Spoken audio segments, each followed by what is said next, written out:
Hi, welcome to the Stirrings podcast. This is your host, Madeline Lee, and the internet in my cabin has left me. So here I am surrounded by my father's paintings in his studio, meeting you today with a wonderful pairing of Stirrings guest episodes. We have the poet Tom Hirons in this episode, and in the next, Mina Salami, the feminist, thinker, and writer. These two have some trickster, mischievous energy, and alongside their cutting critique of the status quo, of the dominating systems, you can really sense a sly smile on their lips. Earlier this week, I was doing a talk for the Royal Society of Arts series on AI and the planet. I was talking about how technology is really our earthly kin, not so different from us in that we're all earthlings. A computer, for example, is an amalgamation of earthly substances as we are as well. So the hope with the talk was to break down and dissolve and maybe even just to notice the porousness between these distinctions we hold so clear. Humans and technology, humans and nature and technology. These are binaries that I see holding up the scaffolding of modernity, shaping our very way of perceiving the world, so that when we get our new computer or our new phone, our new car, we see it as a technology, not nature, as something shiny and not made of dirt or soil. Another binary that we seem to cling to is light and dark, so closely connected with the moral structure of good and bad. During this talk that I did, which I will put on the show notes once it's uploaded on YouTube, there was a question. Somebody asked, how can we stay clinging to the light when the dark seems to be so close to engulfing us? How do we stay in the light? Well, I gently suggested that the ways that we hold on to the light and refuse the dark really continues the darkness, creates it even. Once we allow ourselves to let go of our grip and slip a little bit, our eyes adjust, new textures form. We are able to know the dark a little bit more and see that it unfolds in its own complexity too. It is not simply dark. Luckily, I also had a poem suggestion for her from Tom Hirons. It's called I Pray for the Dark, and I have read it many times, read it aloud many times. It is my gift today to have Tom read the poem. Since I am but an amateur podcast host, I waited until the end of our interview to ask Tom to read this poem. And that's a rookie move, because when you have a poet like Tom on your show, willing to read poetry with his beautiful voice, you don't wait till the end of the interview to ask him to read poems. You do it at the beginning, the middle, and the end.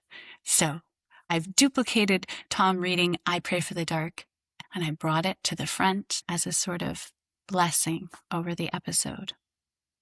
As usual, make sure to stay until the end. My father and I chose this piece called Morning in Nebraska. It's ambient electric guitar. It's spacey. It's moving. It's one of my favorite pieces of his. And I've used it in gatherings and artistic festivals as a sort of portal into a looser state of being. So let's get into Tom's really so beautiful episode and stay till the end to hear Bruce Lee, my dad, and Morning in Nebraska. I pray for the dark. Don't be too quick to return, light. I'm hardly acquainted with you being gone. My eyes aren't even accustomed to the dark. Still wedded to the memory of sun and all the bright connections, I've not yet seen the softer colours of the night. Let me remember in the silence, without all the distractions of the middle world. Unplug me. Don't talk to me. Stop asking me to make sense. The darkness moves in spirals, and each one takes all of my attention. Beat slow, heart. Let my thoughts each become a dream. Let me become thick with fat, and then lean as the moon. I want to remember everything the cacophony of awakenness keeps from me. I want to see clearly all that the bright world hides. Don't be too quick to return, light. I can still remember my human name. Let me dream deeper. I must know the hidden kingdom kept secret by the sun.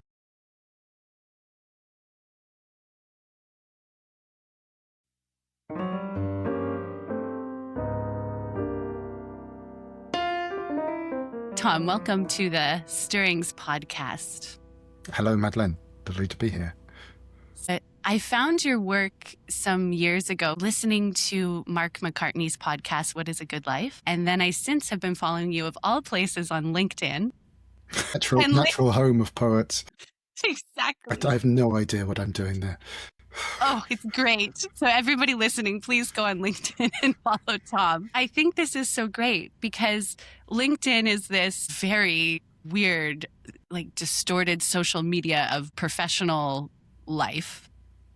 And then your voice is in the mix and your poems are in the mix. And I love this because it sort of breaks down this feed of conferences and awards and these sorts of things. And then you have these really poignant poems, which are a direct contrast to this shininess of that particular platform. They have this sort of mystery in them and an edginess and a wildness and sometimes a ferocity, I think, which I so appreciate. Maybe we can play a little bit with the tension of something as shiny as and professional and polite as LinkedIn and adding poetry, darkness, mystery, wildness into such a polished and curated space. I never thought we would start with LinkedIn. And the role of poetry on LinkedIn, but here we are. Do you remember Adbusters? Yes. Yeah. I mean, the notion of subverting spaces that are intended for, for marketing and using them as tools for undermining the very kind of fabric of those platforms. I think that's why I'm on LinkedIn. I'm basically drip feeding something very different into that space. I get satisfaction from doing that, and it feels important.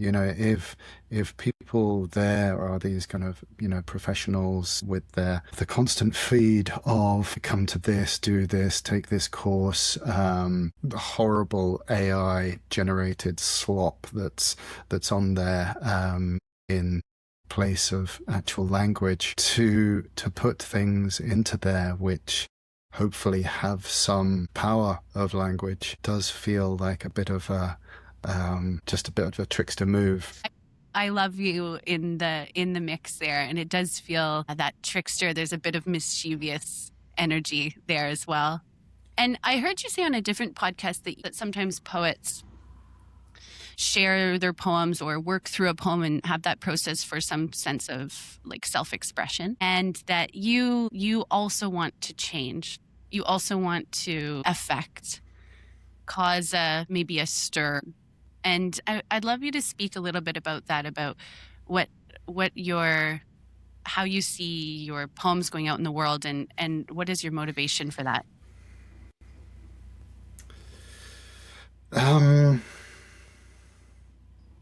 I don't know what other poets do. I actually don't hang around other poets that much. I'm not really part of much of a poetic community, sadly. But one of the things that's important to me in the writing of a poem is the sense of it being a communication. So there's the aspect of writing a poem which is beholding an object, a multidimensional object in the other world, and attempting to put language to that in this world, so that there's some faithful imprint of that on the page. But also there's this part of it which is then using language to build a bridge or stepping stones that the reader or listener can follow in the poem to have some experience, to receive some transmission of energy.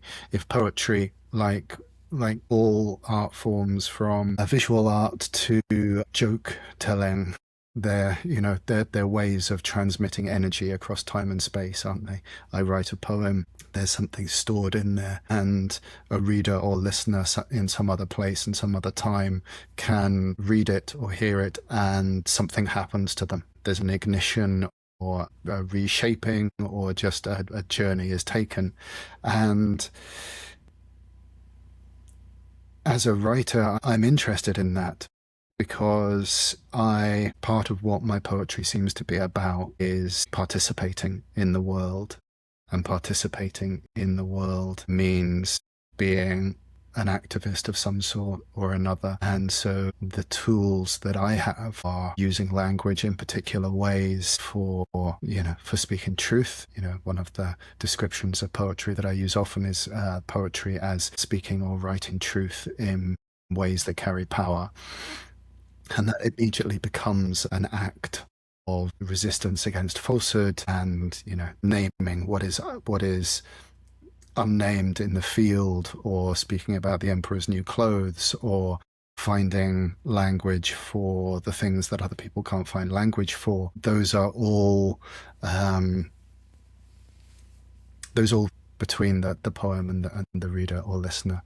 So it is really essential to what I'm doing. So there's the reader or the listener, and I talk about the listener all the time, because the spoken aspect of poetry is where I think the real energy exists, and that's where kind of powerful, strange things happen when you're listening to words spoken, don't they? I mean, there's all the stuff about seeing the poem on the page, and that's extraordinary, and how I've encountered probably most of the poems that I love. But when you hear poetry being spoken, there's something else, isn't there?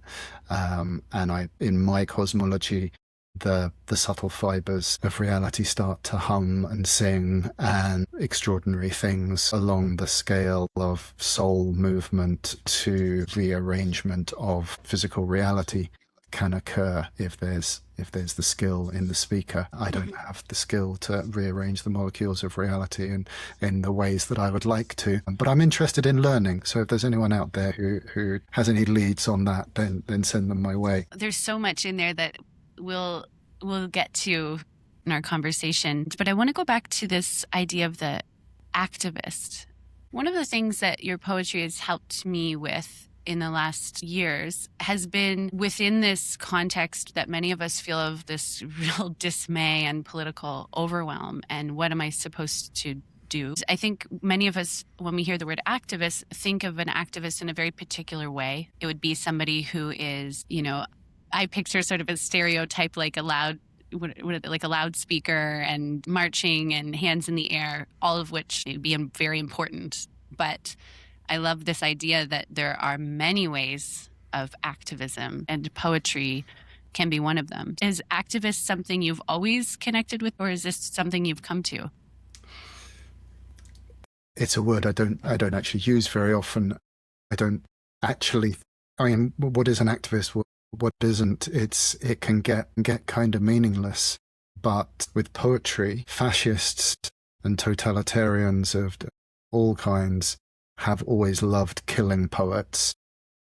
It's a tradition, isn't it? Look at Spain, look at South America, like Chile, and so on. If poets have an obligation to speak truth in situations of horror and oppression, as well as beauty and euphoria, then they attract the fire of of the regime of empire.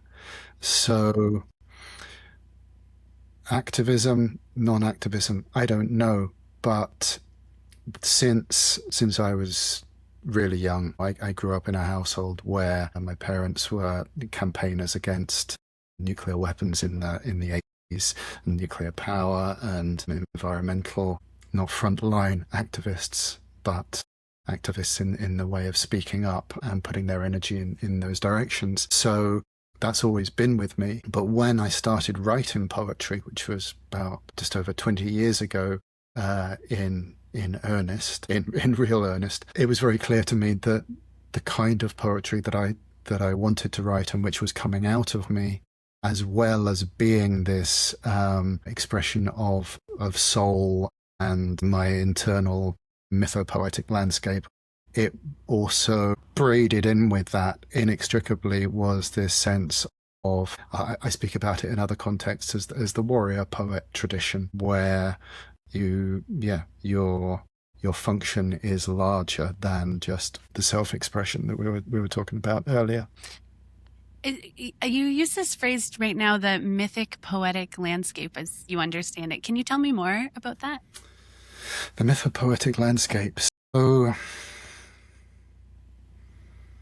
I became a poet in 2004 when I did my first wilderness fast. 4 days and nights fasting alone in the woods, in this case on the slopes of Cadair Idris, this incredible mountain in Wales. And when I went up there, I knew that I was a writer, and I'd been writing for years, trying to write novels and all this kind of thing. And 4 days and nights fasting in a kind of ceremonial container does all sorts of things. And one of the things that happened to me, quite apart from getting insight into what I'd call kind of the soul kernel, the root of my individual nature, was that I came down writing poetry in a way that I hadn't been writing poetry before at all. And it was the only language that seemed appropriate for the kind of experiences that I had. The mythopoetic landscape, there are probably much better descriptions of it. But, the landscapes of our dreams, of our visions, and the way in which emotion, history, energies within us take on form and often come into kind of personhood in our inner landscape, so that archetypal forces have face and character, or being. That is the mythopoetic landscape as I understand it, and poetry written in reference to that landscape within us, especially when it's drawing on. Is this true? I don't know if this is true, but if it's, we can try it out. Let's try it. Yeah. If you're writing from that landscape, then there are aspects in common with most people of shared territory in those inner landscapes. And whilst there's also a lot that's absolutely particular to any individual, we can also use language in particular ways. So we're talking really about kind of metaphor and symbol in slightly more powerful and nuanced ways than we might normally use them. But as soon as we talk about inner giants or descents and inner journeys of discovery and things like that, we're starting to use the language of landscape and mythology. I'm always struck when we talk about the inner landscape, so that's why I wanted to travel this way with you. And since I was a little girl, there would always be some mixture of like an imagined landscape, but also it was so, of course, mixed with the landscapes that I grew up in, which is in rural Canada, in the woods, in the particular rivers. And so we talk about this, emotional landscape, but it was always understood in terms of the very real landscapes that I had relationship with. I'm wondering about what is this mixture between the imagination and the myth and the story and what you experience with your body where you live? There's a lot of different cosmologies at play at once when we're talking, and from one perspective, to be out on the land is to be in communication and some kind of reciprocity with the spirits of the land. If we don't, we don't have much sophistication these days about talking about this unless we borrow from other cultures or dig into the past of our own inheritances and so on. But that's essentially what we're doing. And the land speaks and the land listens. So being out in nature with, without all your armor on, in whatever way that means, there's this mysterious and wonderful possibility of the outer land, the outer spirits, and something deeper inside us, both starting to speak in ways that we can hear if we're listening, if we've got our ear open and tuned. There's that wonderful image from Tibetan Buddhism of the saint Milarepa with a conch to his ear, listening to the universe. One of the things that I'm more and more interested in is this notion of belief that the songs, the voices of our inheritance are alive in our bones, alive in our marrow. Hundreds of thousands, millions of years of living in the entangled matrix of the natural world. And, our modernity voices, this way of using language for the transfer of information, and, the very kind of linear ways in which we use it on the whole, they're so thin that it doesn't take much to actually get them to quieten down, and so that we can start hear what the land is saying, the spirits of the land, and what these bone marrow voices are saying. So then when we're listening and writing from being informed by those voices, there's a very different kind of language that comes out.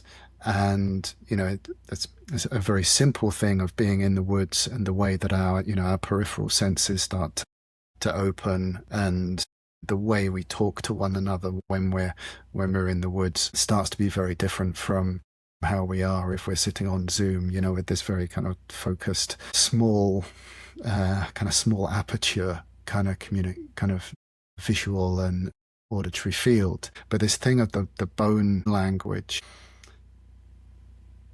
all of that's still there, all of that knowing, all of that way of putting language to out through us. And my belief, my experience of listening to the bone level of language in myself is that we sang to the world, we were sung by the world, and what we call poetry today is some echo of the ways that we might have used language for those hundreds of thousands or millions of years, and why it moves us in such extraordinarily powerful ways, particularly at kind of liminal and fracture moments of our lives, is because we remember. And we expend a lot of energy trying not to remember these voices, not to hear them, because the grief that rises when we do hear them and when we feel the homesickness for what we once had is enough to break most of us, I think, because we're, I'm thinking with what you're saying now, this idea of remembrance and resonance, that perhaps there's this sort of time travel or like a time melding. This linear time gets all mixed up when poetry or art or love or all these sort of human experiences we have plays with this remembrance. Yeah. Absolutely. I mean, in a way, you could say that anything that powerfully affects us is an opening into that memory, because it takes a lot of energy to keep all of that at bay, and when we're caught off guard by love or grief, the extraordinary situations that us modern humans put ourselves in to feel aliveness and so on. They, as far as I can tell, are occasions when we open to those other times that exist in us. Mm-hmm. You said something I've never heard before, and I find it a bit of a relief, which is that you said the modern ways are so thin that they're easy to get rid of. Can you tell me more about that? Well, how far down this one? We have time. Yeah, do I have the bravery? Is more the question. Modernity is thin. We use this word modernity, and different people use it in different ways and have a kind of different starting point of when modernity counts from. Even if we put it at, say, let's be generous and give it 20,000 years of this, some similar kind of mode of being. And that includes a lot of stuff we don't even know about. The Bronze Age and Iron Age in Europe and way before that. Humans, whatever it is that we are, we have been doing that for a long time. Hundreds of thousands, if not million years. The store of experiences that I believe is passed to us, whether it's in genetic code or something more subtle than that, is vast compared to that little thin crust on top of that. And modernity keeps itself going, keeps us enchanted in the worst ways, or under its spell, under its glam. I don't know if you know the way they used to hunt skylarks by having flashing, rotating mirrors that the skylarks couldn't resist. I think it's skylarks. They couldn't resist the flash of these things, and so they would come down and be caught. And modernity is just the same. It's a system of flashing mirrors and shiny magic boxes to keep our attention and to keep the wheel turning. But when we stop, actually it doesn't take long. 4 days fasting in the woods or on the mountain or wherever, and a lot of that dies down, and there is the chance to hear the other stuff. But it's the insane chatter, the babble of modernity is, there are various ways to get that to drop down, aren't there? And then interesting stuff happens. Mm-hmm. There's a glimmer of hopefulness, and yet the fullness of the I'm going to say sort of infrastructure or systems that set up all the chatter. Mm-hmm. To sort of keep us from that remembering, keep us from remembering what's already in our bones. That force is quite strong. But as you say, a 4-day fast, that's not too long. That's not too bad. There is maybe an initial, if you take somebody's maybe phone away or something, there's a real physiological response to that, but it's not that long. It's not that long, and also it's not like you have to add something to the system. It's just a taking away. Yeah, it's in different traditions talk about the ground of being and all these other things, but just stopping the insanity for a while, or having some kind of circumstantial or intentional or non-intentional intervention that breaks the cycle of the chatter for a while. And it's there. But this piece about the grief that comes with it, I think, is for me a huge piece. I was doing a lot of work earlier this year and the last year as well, around looking at the roots of my various kind of fairly trivial, non-trivial addictions and compulsions. I'm talking about smoking cigarettes and drinking and social media and the connection compulsion that I feel, all the possibilities of making connections in all the virtual spaces that we tend to inhabit. And I'm a gregarious person, and I love making friends and new connections, but there's something also distinctly pathological about it when I look at it closely.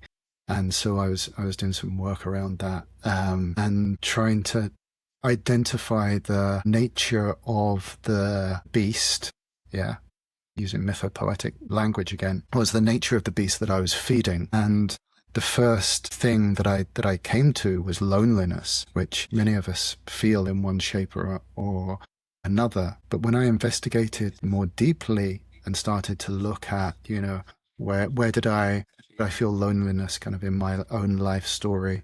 What did I feel in terms of like a constitutional loneliness from a Chinese medicine perspective, for example, kind of low heart qi or something, low energy of the heart. And where did I feel it kind of culturally, and where did I feel it as a symptom of modernity and things like that? And pretty soon what happened was this incredible cascade of realization that what I felt was not actually loneliness, it was homesickness. Oh. And that was the opening to realizing that most of what I do, most of what I've done in my life in terms of kind of distraction and self-soothing is an attempt not to feel the homesickness that I have always felt. And for one reason or another, that feeling is very alive in my bones. And I've talked in the past about wild and wildness a lot. Now I recognize that all the time I wasn't talking about wild, I was talking about home. Oh. Yeah. I want to go down this road. Okay, let's do it. There's a lot there. The home, and you could understand that almost as a personal, story, but then also this collective homelessness. Mm-hmm. I love this vision of, or this language you use of this, like we have a huge store of human history, and this modernity piece is the one on top. And so when we're so disconnected with this like vast and rich soil from which we emerge, perhaps there is some homelessness there. We're not home. We're not quite home. We're not home. We're not home. Yeah. I mean, look at all this. Mm-hmm. What the fuck? I mean, really, this is Yeah, great question. all of this stuff around me. Compared to the way that we lived, and what comes to me when I'm staying with that grief is this continual abiding image of it's almost like a poster. It's of an Amazonian Indian chief. I don't know what tribe, maybe Yanomami, I'm not sure, standing at the window of a tower block looking out over the city where the jungle once was. And the look in his eyes, that's that homesickness. That's that grief. And that's our predicament. We're insulated from it through the machinery of modernity, but that is where we are. I've been thinking lately about this idea.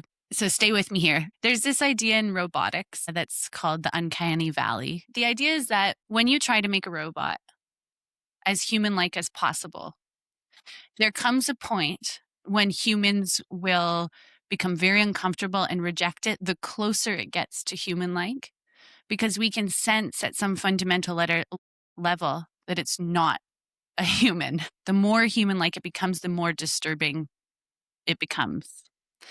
And so that's why a lot of robots will look quite like a not human. It's specifically designed so that we don't feel weird about it. And I've been thinking about that sort of an idea that I know just from my research, but then I've been walking around and there's so much scriptedness that seems to be about in conversation that I hear. We're losing these capabilities to just meet each other and just speak to each other. And what I'm feeling as of late is moving around in the world is almost a sense of this uncanny. I'm living in the uncanny valley. There's something disturbing and that's the thing with uncanny valley. You can't quite figure out what it is, but there's something that's not right. It's some deep disturbance that it's like everything feels performed or a mimic. And there's something about that disturbance which entices me. I think that disturbance is a good disturbance. Perhaps that disturbance is shudder, but maybe the shudder is something that brings us back to this bones or this great store upon which we come from. There's a lot there, isn't there? Yeah. That uncanny valley thing and the hope that there is some innate sense that can tell the difference, that can detect that something is amiss. Obviously, that's going to be put to the test in the coming years so much. I would love to think that we can tell, but I'm not sure how well tuned those senses are in us at this stage. And it may be that we need to develop those skills further in order to be able to hear the glitch in us, that there's the snag point. It's kind of like when you're editing work, editing poetry. Quite often when I'm going through work, I'll notice a feeling of something not being right, like 3 or 4 lines after the event, and I'm like, oh, something happened there, and I need to go back, and I'm like, ah, there it is. There was a syllable that didn't quite work in the feeling of the rhythm, or there's an ambiguous image, or whatever the kind of editing lens that I'm using at that point. But honing that skill of noticing and tracking, for most of us, our senses are pretty dulled. There's a benefit and a risk as well of heightening our sensory awareness in whatever dimension we're heightening it in, isn't there? Because modernity can become pretty unbearable if you're out and about in it with your senses really, really open. You're living in both. You're living in both. So you're living in modernity, and you're also living a remembrance. And I'm not Sometimes, sure sometimes, not right? as And often as I'd like. right. Do want to turn to the line of your poem and to speak about this, because this is what's really drawn me to your work. I love the poem To Become an Ear of Wheat. And it begins with these lines: "Now I must forget everything again, having become too clever by far to feel what's true moving in my bones." Mm. And so there's something true in your bones, and you've lost access to it, but there's a desire to come back to it. Yeah, yeah. So my everyday self is as mad as any of us, conceited, ridiculous.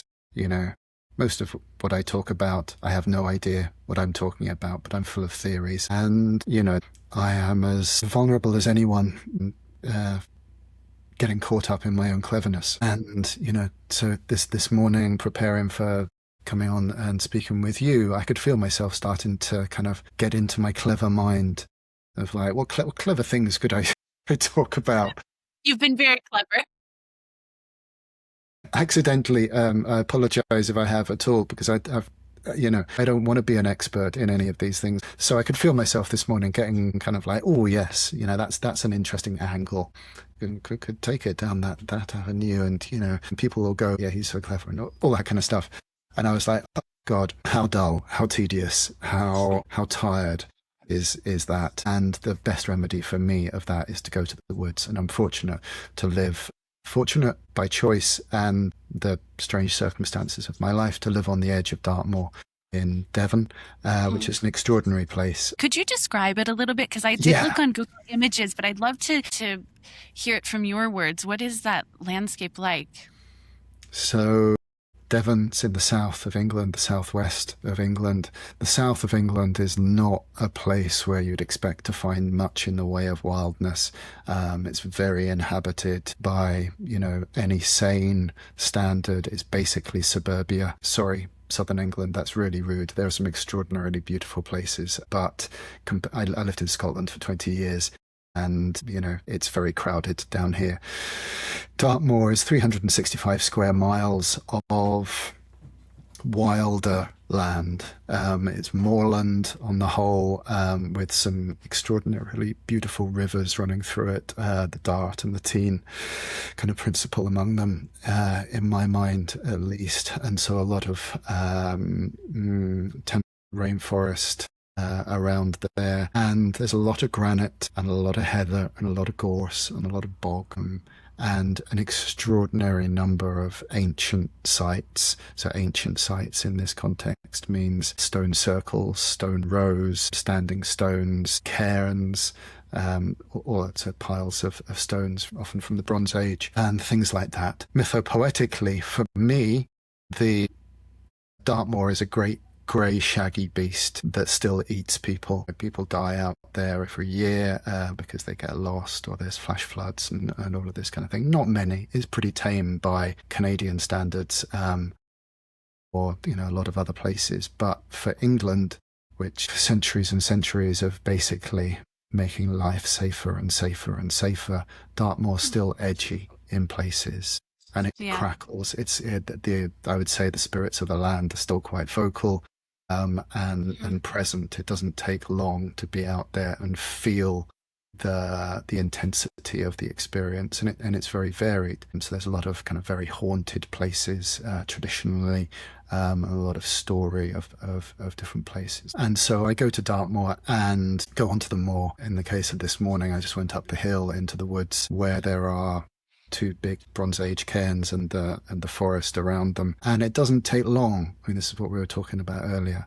It doesn't take long to just become a little less insane, to come out of that kind of linear cleverness that I could feel myself getting into. And, and come back and it's like, okay, now I'm slightly more 3-dimensional, 5-dimensional, 7-dimensional, or whatever than I was when I left the house. Yeah. Are there places that are chattier than others with you? Yeah, definitely, in different ways. There are some places that you're just drawn to again and again. There are some places that, for whatever reason, whether it's because the spirits are more inclined to be vocal there, or whether my ear is more open there, or whether just the shapes of the land conform to some picture or something. There's a place that I go back to again and again and again in the middle of the moor, where there's a great place to camp or bivvy out, and there's a stream and a pool in the stream, which to bathe in that stream gives me about a minute of heightened sanity after it before I descend into my ridiculousness again. And I try to get there as often as I can. It's not enough. And then there are places that have attraction for reasons I cannot fathom at all. There's a place called Merivale, amazing double stone row and other monuments, which I've written about quite a lot, which just has a pull on me that I'll never quite understand. Oh, it does have a pull on you. Okay. Yeah. I've got a bit of a bossy place in the forest. She's chatty, but she's direct. And what I love is that sometimes in this sort of transactional culture that we live, I think I'm good because I listen to the spirits. So I go out to visit her, and she doesn't really give me any answers. I love this. It's such a great personality because she's like, no, you just came to visit. Doesn't mean you get anything. So there's something really important for me there, a kind of a familiarity with that kind of voice, which is uncompromising and doesn't cater to you in some kind of formulaic way. And, in all my meaningful encounters with the voices of wild places or of the land, there's something of that in them on the whole. Always. Sometimes it is all kind of bluebells and singing, but most often it's got a bit of that. Just kind of, what are you doing? Yeah, definitely. Sometimes a bit dismissive, like, come on. Totally. I wrote a lot about this character, the Queen of Heaven. One of my books, The Queen of Heaven, is all kind of about or in her arena, and this character, I use the term Queen of Heaven.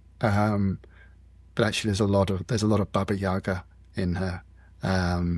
Baba Yaga, those of you who don't know, the great witch of the woods in Russian and Slavic folklore and folk tales. And she's very, very much like, come on, what are you doing? You know, you show up at my house, and yeah, you haven't brought me a gift, and you're kind of slipping up to the door. You know, dance. Give me some dance. Come on. And you know, needs approaching in a certain way. And quite often, my experience of the land is quite like that as well. Not always. Sometimes it's just very easy and soft. Yeah. Hmm. I'm thinking it's a nice moment maybe to read a poem or have you read a poem. And it's always such a gift to have a poet read their own poem. And could you read "I Pray for the Dark"? I pray for the dark. I can indeed. If I remember rightly, this hasn't been in a collection yet. I think I put it out onto Instagram in the winter at some point. I pray for the dark. Don't be too quick to return, light. I'm hardly acquainted with you being gone. My eyes aren't even accustomed to the dark. Still wedded to the memory of sun and all the bright connections, I've not yet seen the softer colours of the night. Let me remember in the silence, without all the distractions of the middle world. Unplug me. Don't talk to me. Stop asking me to make sense. The darkness moves in spirals, and each one takes all of my attention. Beat slow, heart. Let my thoughts each become a dream. Let me become thick with fat, and then lean as the moon. I want to remember everything the cacophony of awakeness keeps from me. I want to see clearly all that the bright world hides. Don't be too quick to return, light. I can still remember my human name. Let me dream deeper. I must know the hidden kingdom kept secret by the sun.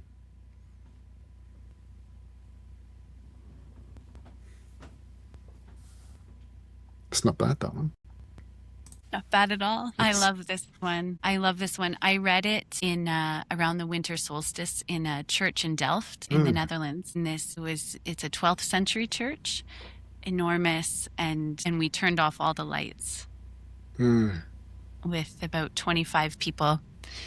And we spent the hour and a half in the darkness in the church. And it was beautiful, and the way that the poem moved in the space was so there's just such a physical, spiritual element to reading poems. I want to speak about poems, doing them live, reading them out loud. And I'm interested in this is a piece of that I don't know much about, which is that you also do storytelling. Is that right? Yeah. I've been thinking about this. I've thinking about this a lot lately. We read a bunch of, it seems like, very old children's books to my children, and there's no screens or anything in these storybooks, and so it's like, well, by the fire, the dad tells a story at night and then plays the fiddle. That's sort of their evening. And I've been really charmed by this and thinking about my own evenings and how we spend them, and maybe in relation to this darkness piece is to really sort of befriending the night again, and storytelling somehow seems connected with the night and with the darkness. And that's how our people have spent evenings, spent by the fire telling stories. Yeah, it's as simple as that. As I understand it, however you frame it, you're traveling in a groove that's so well worn. You know, I don't know what other animals do, whether they tell stories or transmit stories in some way to their young or to their loved ones in the dark hours or what, but certainly it's what we have done for so long. Whilst I have curiosity and questions about the way that we tell stories these days and the orthodoxy of the storyteller and the listeners and all of that kind of stuff, certainly it has a beautiful, beautiful power. For a long while, I did a lot of storytelling as, telling folk tales, European folk tales, traveller and Romany folk tales as well from this island, on these islands. And as well as the act itself being that kind of long established groove, what is being spoken about, we don't know what these stories are, and there are lots of different things going on, and some of them are certainly like morality tales, some of them are initiatory maps, or seem to be initiatory maps, some of them are actually spells and incantations for particular occasions and for effecting change in the natural world in particular ways. If you look at any culture that still has anything intact in the way of storytelling, storytellers are not just entertainers or people who keep the wheel of cultural knowledge turning, but they're also the ones who go and speak to the storm and tell a particular story to placate it. And then that story comes down to us as some kind of folk tale that we just tell around the fire with little or no understanding of what this technology was originally intended for. So it's all sorts of things, but all of them are pretty old. And the ones that are very, very old, I believe, carry a particular kind of power. Yeah. There seems to be a big draw towards story and towards myth these days. I think people are searching for not different, but old ways, because something doesn't seem to be working with our sort of data. I don't know if you noticed. No shit. But I like how you said that thin and shallow way of thinking with this over explaining almost of the world through data and through sort of linear thinking. There's things that we need to know, this sort of data-driven explanation that's very clear in full sentences. But that doesn't cut it for everything in the world and everything that a human experiences. Totally. And don't get me wrong, there's the power of straight line speaking when it's done with a particular kind of intent and force is like a spear. The speaking of truth to power, the naming of what hasn't been named, the one who stands up in the crowded room and calls bullshit on what's happening, all of these kind of piercing straight line truths, they break bubbles of illusion and kind of complicity so that when that happens, that's one thing, and then there's this other mode of speaking which or various people call kind of sideways speaking, and is more akin to tracking something carefully, and in the ways that, as I understand it, hunters and people tracking animals in a lot of older cultures wouldn't name the thing directly as they move through the landscape, both out of respect but also out of awareness that if you name something, you will alert it through the subtle fibers to your presence. And so you in this tracking, you move cunningly towards a thing without naming it directly. And this is sideways speaking, so this is the language of symbolism and metaphor and so on. The combination of these modes of straight line and sideways speaking is a point of interest in my poetics, and the movement between them sometimes in a kind of tidal motion of kind of piercing and then circuitous, and piercing and then circuitous, and so on. Yeah, it's the mixture, the movement of both gives each one power, or its force as well. Yeah. Mm-hmm. Then we'll move into another poem that I asked you to read. You've been outspoken about the horrors and the genocide in Gaza. And as I've been, not to say that I've made sense of any of it, but as I've struggled, like many of us, to sort of understand, to receive this information, process it, maybe your poetry has been live with it. live with it. Exactly. I'm struggling exactly for words. And I think that your work and I has sort of grappled with this, and I can feel a similarity in your own experience, I think, as well as mine. I wonder if you could read the poem Blue Flowers, and it stuck with me a lot, and we can speak about it a bit after. Sure thing. Yeah, okay. This is another one that isn't in a collection yet. There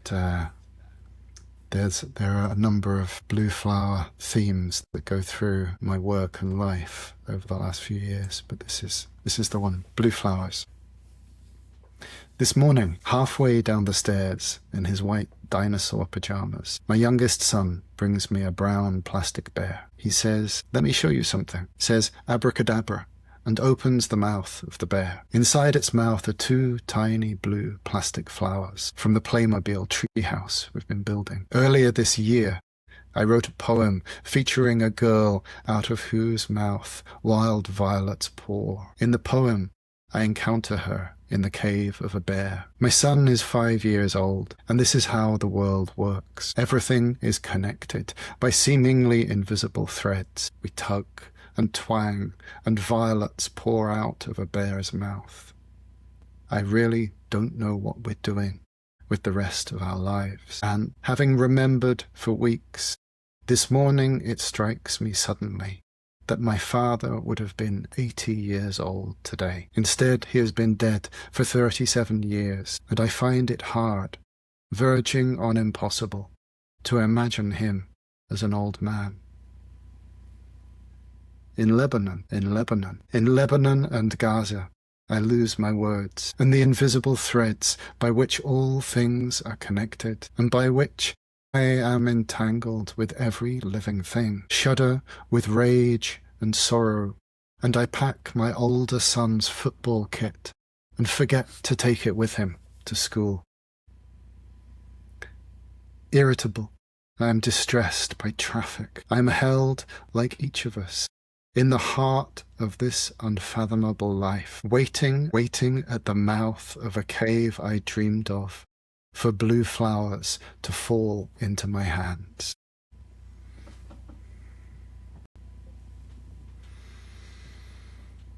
Thank you. It's so beautiful to hear you it out loud. Thank you. It's lovely to read it out loud, actually. I haven't revisited that one for a while, although I think of it a lot, the image of my youngest son on the stairs with that bear and the flowers in its mouth. Mm-hmm. It was quite a moment. Yeah.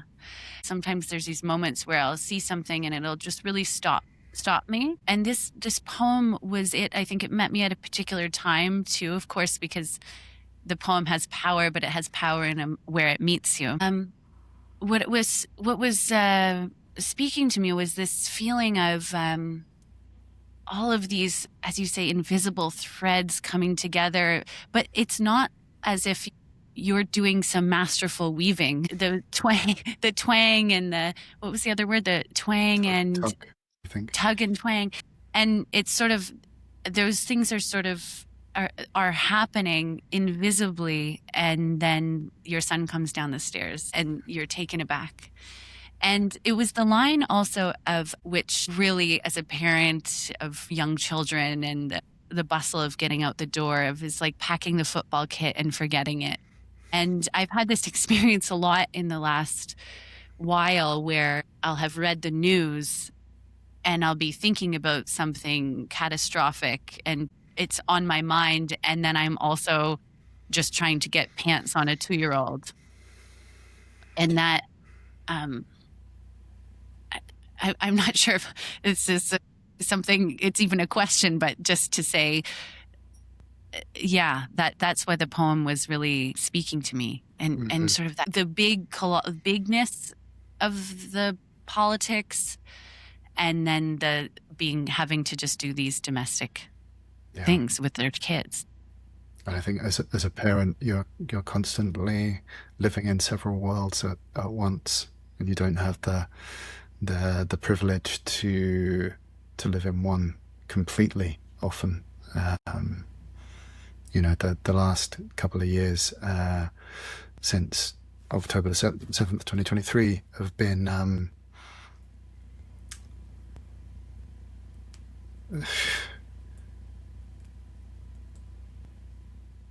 in many ways, I think they've made me more human, and peeled away some more layers of, you know, some more remnants of being able to carry on as if everything were in some way normal. You know, which is, you know, there's a strong force in us, I think, that wants us to do that, wants us to, you know, to believe that things are okay, and this is and you know, the way we imagined life when we were kids and inherited images of what life is and what success means and all of that kind of stuff. You know, those are powerful images that we carry. And with the genocide in Gaza, it has peeled away even more of that. And I, like many of us, I think I won't be the same. I don't think life is the same. You know, even now with the supposed ceasefire and the killing going on and all of the horrors of, you know, Trump's plans for the board of peace. I mean, yeah, the way in which this horror is entangled in so many of the other horrors of empire and military industrial complex and so on and so forth, quite apart from the particular suffering of the Palestinian people, just has, yeah, like I say, both kind of stripped away some more layers of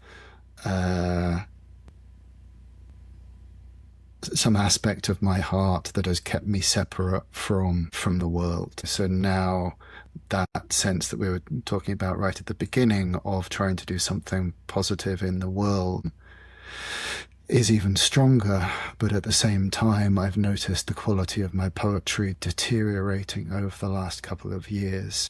And now kind of what I'm reduced to writing about is the way in which horror robs language of grace, and how to write these days is different from how it was before. Or maybe it's the same, but accessing the reality of feeling and sensation and true tracking is just that much harder, because the scale of disbelief at the cruelty is so much greater, and for me at least, the intensity of despair at the world has been ramped up. You know, I'm not known for my optimism, although I reserve a bright light of hope, which is just born of being in love with the world. Yeah, the horrors are robbing poetry or language of its grace. And I suppose the poet's always writing within the moment they're living. And that's interesting to think that this particular moment is maybe requiring a sort of expansion of the language. And you don't, as I was already fumbling with my words, it's hard to find the words and find the shape. But what you're doing is experimenting. And I think what's interesting too is that you share your poems when they're in work, when they're like, and I think you edit them and things and for people to see. And I think that's a really interesting thing to do too. So it's not always, you know, the final super polished, perfect piece. And that really speaks to people too, I think, because we're all feel in a similar way, trying to sort things out. Mm-hmm. I realized a few years ago that I didn't really see poets' notebooks in the way that you see artists' notebooks and works in progress and their sketches and so on, and how beautiful it is to see that.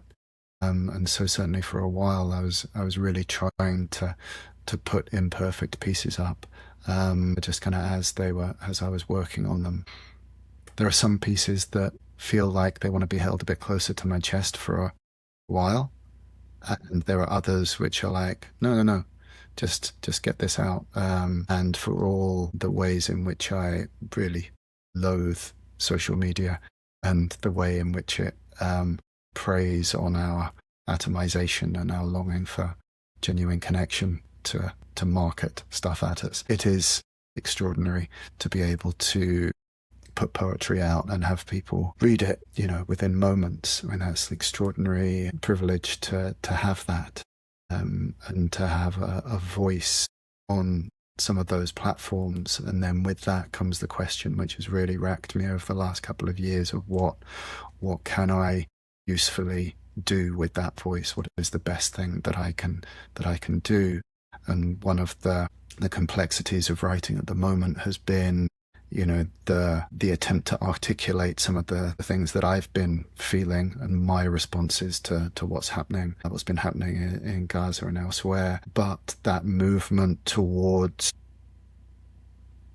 current politics also comes at, it's a sticky place to move towards. And whilst there's no separating what is happening in the outer world from our lives, also what I've realized is that I have to go back to the more and listen there for what is real, because that it has something to say to the world in its fractured state. So there's a kind of, there's a tension between going out there, listening to the bone language, and being in the news feed, responding to what's happening. And there is a overlap of those voices and places which occasionally I'm able to inhabit. And that's where I think some of the good writing has happened over the last couple of years. And I think the more you go out to the more, as you do that, it's a practice, and then that you're able to, or at least in my experience, I'm able to listen better the more I visit. It's now certain places I have a clear line of communication that can meet me in this room, even if I'm not there. And I'm having a clear intuition, which is that for closing our conversation, if you could read I Pray for the Dark, I'm imagining it as a sort of offering or gift to anyone who's listening to the podcast. Hey, I'll be happy to. I pray for the dark.